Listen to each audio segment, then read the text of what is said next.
What's up, y'all? Welcome back to Good Game Reviews. Here to do another game review. Back on my phone yet again.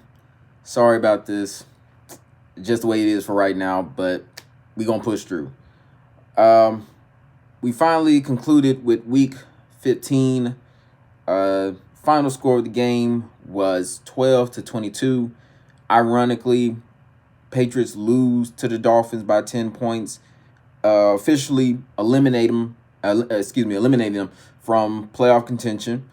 It's over now, so don't have to worry about anything. Now we can just move through the rest of the season, and just look forward towards the off season. But now it's like, for the first time in a long time, Patriots fans don't have to worry about the playoffs. So let's just look at it like that, I guess. Um, Ironically, they lost by 10 points. Same number of points that they won by when they started their first game of the season against the Dolphins. Um, Cam Newton was sacked at the end of the game. I guess, it's kind of a perfect way to kind of end this season, or at least end the playoff hopes, with a Cam Newton sack, which, didn't really amount to anything. It was just another blemish on the game. You can go back and count them all up. But let's go ahead and jump into it. You know how I like to do. I like to cover the good and the bad first. I know I opened off with a little bit of bad, but let's transition into some good right now. First off, good. Now, originally when I made the prediction video, I thought Sony Michel was going to be more of like the backup option. Every couple of downs he'll come in and he'll run. I didn't check the reports where they were talking about Damian Harris being declared out for the game. So, I didn't have all that information together. He was ruled out before the game, a day before the game started, and Sony got to start this game. But he actually had a pretty good game, a pretty decent game, I might say. He had 10 carries, 74 yards, he averaged 7.4 on the ground. He was pretty good. He ran the ball nicely. I thought they could have ran the ball a little bit more with him. I thought he was going to get at least 20 carries after the first quarter had ended, and he already had 5 carries for 40 something yards, 42 yards, I think the number was. I thought, by the end of this game, he'll possibly have 20 carries, maybe 22, something in that range. And he only, ended up having 10 carries in this game, which was kind of odd to me that they didn't try to use him more, especially since it seemed like it was one of the only positive things that was really coming out of this offense. Um, yeah, it was kind of weird that they kind of underutilized him, but we can include him in the good category. He did what he had to do. He did a lot more than I expected him to do, honestly, coming into this game. Even if I knew he was going to be the starter, he still did better than what I expected. So yeah, I'll include him on the good list. Next, we got Jacoby Myers. Now, Jacoby Myers has pretty much become a fan favorite for Patriots fans. Patriots fans, they absolutely adored him, after his first preseason. And, they were hopeful for things to come. He got a chance to play last year as a rookie. But there were still growing pains. He was still trying to learn his routes. There'll be times where Tom Brady wanted him to, run further and he would stop. Or there'll be times where he'll, go, the opposite direction, and it would just seem like Tom Brady was throwing to nobody, and he's in a totally different spot than where he needed to be. And he was really forced into, a starting role last year where, it was really just supposed to be kind of a learning thing for him. And he pretty much got thrust into a starting role, just out of the blue. But coming into this next season, he was obviously, trying to, prove himself, seeing that, trying to see where does he fit in his offense. Can he play a bigger role, and we saw all the, potential players coming in, wide receivers like Marquise Lee and Demir Bird. We weren't sure what his, place was going to be in his offense, but he has turned into I like to say the best receiver on the team. 10 targets, 7 receptions this game, 111 yards, average 15.9. Yeah, he's been really good this season, and I think he's just gonna keep on improving. Now, obviously, I still believe that the Patriots do need to improve in that wide receiver department. I talked about it in another video of mine, but I mean, I feel comfortable with his spot on the team, man. I think going into next season, he'll just continue to improve on what he's already done. He's gonna be something else next season. So that's something that we can look forward to. Um, Next, I have Therese Hall, linebacker. He had 13 total tackles, 1 assist. That was pretty much the most tackles, out of anybody on the team. He was the only player on the Patriots squad that had double-digit tackles.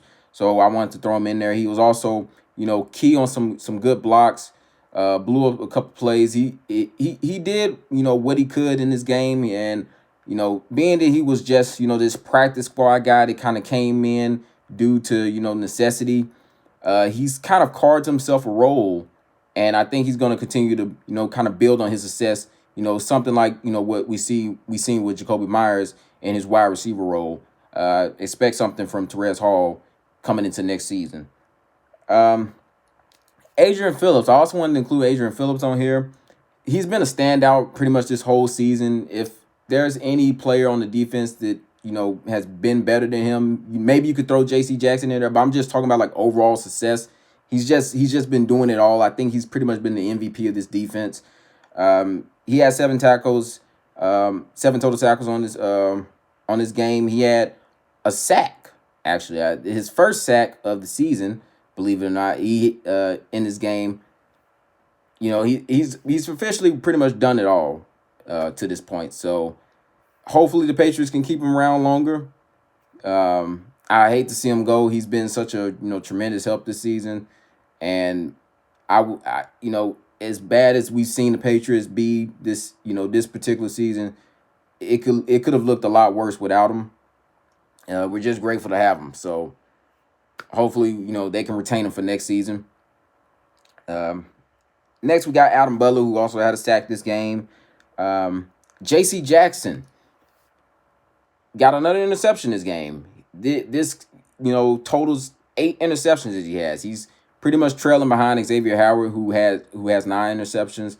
But J.C. Jackson has been phenomenal this year in terms of just making plays. Like, I know he's every now and then he'll get beat, but it's not too often to where we're complaining about it, because usually he's starting opposite of Gilmore. He's pretty much earned that spot, since coming in as an undrafted free agent up to now. He's really been phenomenal, and he's just gotten better and better over time.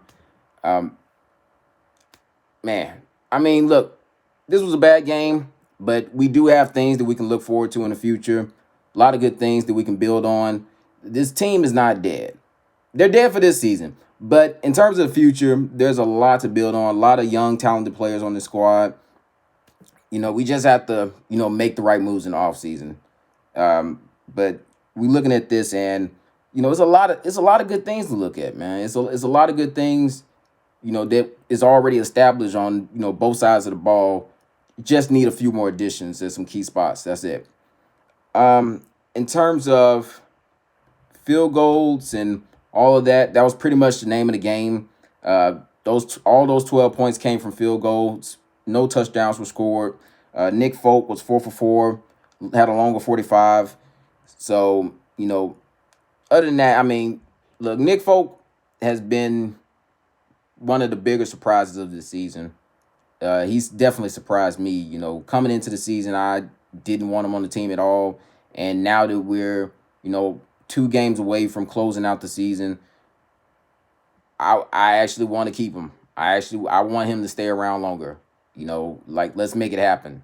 Let's find a way to keep him here. Um, yeah, but like I said, there's a lot of good pieces around the offense. Around the team, offensively, defensively, special teams, especially. So it's just some things that they have to build on. It's a lot of things fail on this team, but there's a lot of good to look at. Um, Now let's get into the bad. Um, Now this next guy that I'm gonna bring up, a couple of you not gonna agree with this. You're gonna hate it probably. Um, a couple of you probably are gonna agree with this and probably go overboard and say that he's just flat out terrible. I don't think this is the case. I just think that he needed more time in terms of just trying to, you know, get a hold of his offense, and he needs a lot more help, in my opinion. He needs more help, and I'm talking about Cam Newton. Okay, the quarterback Cam Newton.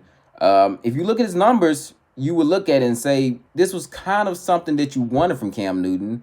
Um, he was 17 for 27, 209 passing yards. You know, pretty much the Cam Newton average this season. Didn't have any touchdowns, unfortunately, but didn't have any picks also. Had a passer rating of 86.8, and he didn't turn the ball over this game, although he almost turned the ball over once again in the red zone with a costly fumble, which was only called back because the ball touched the shin of another defender who happened to have his foot out of bounds. So the Patriots got a break there, but in the end, it didn't really matter. But it's it's tough to say what is Cam Newton as far as his status as a quarterback. Is he bad, or were the things surrounding him, the circumstances, where it's just too much for him to overcome this season? Looking at the offense as a whole, can't really put too much judgment on that. I could say if this offense was stacked like a New Orleans offense or a KC offense, maybe we can pass some judgment on them. But with this offense, it's kind of hard to put too much blame on them. And speaking of offensive pieces, the next guy on this bad list is N'Keal Harry, and I also put plus others because overall this offense just was anemic once again, other than Jacoby Myers. But N'Keal Harry is a guy that I wanted to highlight especially because, look, say what you want, make all the excuses you want for him. I want him to shine as much as anybody else, okay? But let's be honest. He's a first round draft pick who has not shown the potential of a first round draft pick. To be real about it. Let's just be real about it. 2 targets, 1 reception, 12 yards. That's it. That's it. That's the whole stat line for this game for N'Keal Harry. In a game where they needed him, most of all, really, he just didn't show up. And these are the games where you want your first round draft pick to show up, but he didn't. So we're pretty much sitting at this now. And if I had to choose, I don't think quarterback is the first move that you make in this next upcoming draft. I know you want to think about the future. I know people are high on Trey Lance and guys like that, but I think we need to build this offense first. And I think if they can, if who's to say if Devontae Smith is still available, by the time it's the Patriots' turn to pick, I mean, why not take a grab on him? I would honestly like them to do that than to, pull a stunt like they did the year where they drafted N'Keal Harry, where you have A.J. Brown and D.K. Metcalf on the board, and instead you go for a guy who probably could have failed to the 3rd round or the 4th.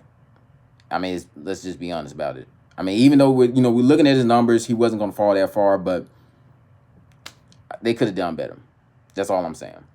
But if Devontae Smith is available in the 1st round, please pick him. Please. Yeah. Another bad. I'm just going to go ahead and just say the run defense. It's too hard to, pick individual guys. I'm just going to go with the run defense as a whole. It was atrocious yet again. They just got ran over by pretty much everybody who carried the ball. It didn't matter.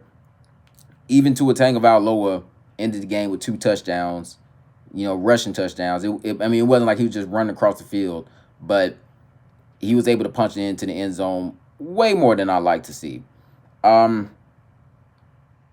Salvin Oddman, I hope I'm saying his name right.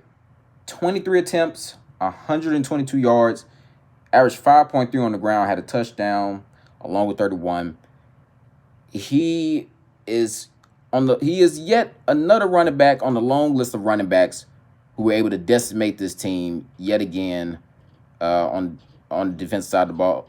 It's just hard to see how this defensive line can look good one week, shut down the team completely, and then the very next week let a running back just run all over him for plus 100. I mean, there's obviously things to improve on as far as the interior of the defensive line, but there's really no reason why this run defense should be this bad. There's no one thing that I could pick at and say, okay, this is the exact reason why this run defense is so bad. I just can't find it. So I mean, if you know, let me know. I always say that, but I still can't figure it out. Another guy who had a pretty decent day, well, a pretty good day actually. Matt Breida, 12 carries, 86 yards, averaged 7.2 on the ground. Um, he just pretty much, I mean, it just seemed like every running back had their day against the Patriots, even the quarterback, you know. So kind of a flip of what we saw in week one. Instead, it was the Dolphins who had, the fantastic running day today. So that was pretty much the name of the game. Also, a little bit on the bad side. Um, we had some injuries pop up in this game. Um, Juwan Bentley left early in the game with an arm injury, a shoulder injury. He didn't come back in the game. Also, Stephon Gilmore was also injured during the game. He was doubtful to return. Eventually, he didn't come back. He went down with a knee injury. So it just if things weren't bad enough, it just kind of added to the woes. And now the Patriots are going into this next week, against the Bills, where you're possibly not going to have Stephon Gilmore, and you're just going to have to put out Jason McCourty and J.C. Jackson out there and just hope for the best. So hopefully it's not too much of a long day. But as far as injuries go, that was pretty much it. Not a lot of Patriot injuries to speak of. Um, Pretty clean day in terms of that, but just the guys who went down, it was those were heavy losses. So a lot of things for them to overcome. Um, Overall, wasn't a good game. Offensively, they just couldn't click. It just seemed like there were just drives where they would have something going and then it would just fizzle out. Defensively, as far as pass defense, they had a pretty good game as far as pass defense. There was certain moments where they just allowed drives to continue for too long. They allowed throws that Tua to make throws, didn't get too much pressure, even though they had the two sacks. Um, it was, but overall, they provided enough to make him uncomfortable at times, to rush his throws. One actually, resulted in an interception by J.C. Jackson, and he didn't have his best, day throwing the ball. He actually had a lower passer rating than Cam Newton had, but that still didn't, help in matters because the game just got away from him because of the run defense. That was the thing that really killed this team, and it's the thing that's killed this team in a lot of past games, uh, and something they're just gonna have to work on going into the offseason. But yeah, that was pretty much the name of the game. Just couldn't stop the run and couldn't get points up on the board. Same old story. So yeah. I don't really like talking about these losses. It's always depressing, but you got to do what you got to do. You got to get through these. Got to see what went wrong and hope for the future, that they clean up things, add, needed improvements. But that's just the state of this team. So, yeah. Um, like, comment, subscribe, all that good stuff. Next week, like I said, we got the Bills. Should be an interesting matchup, especially since Stephon Gilmore's not going to be playing. But yeah, should be an interesting matchup all the same. Until next time, I'm out.